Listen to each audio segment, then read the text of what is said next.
नमस्कार, मी सरपंच राजे बोधो. हा डुरक्या घोणस, इंग्लिश नाव सँडबोआ. हा साप नदी किनारचे गावं त्याच्यामध्ये आढळतो.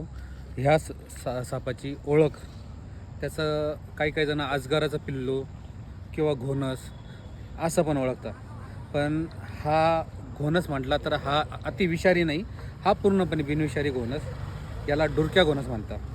आणि हा साप आता घराच्या जवळ आढळला होता एका जणाच्या, मग तो आढळला, तो पकडला आणि आता तो आपण निसर्गात सोडणार आहे. पण त्याच्या अगोदर तुम्हाला थोडीशी माहिती देतो. तर याची शेपूट एकदम आखूड, त्याच्यावर बारीक बारीक निशाण आणि त्याच्या चेहऱ्यावर आणि शरीरावर पूर्ण आबडधोबड निशाण असतात.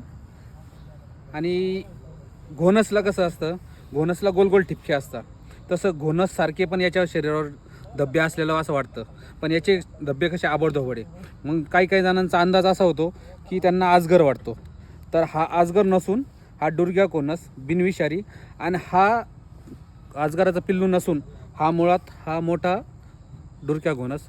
हा 2.5 ते 3 फुटापर्यंत वाढू शकतो आणि आता हा चावायचा प्रयत्न करतोय आणि त्याची पकड पण एकदम मजबूत असते, लवकर सोडत पण नाही. बस.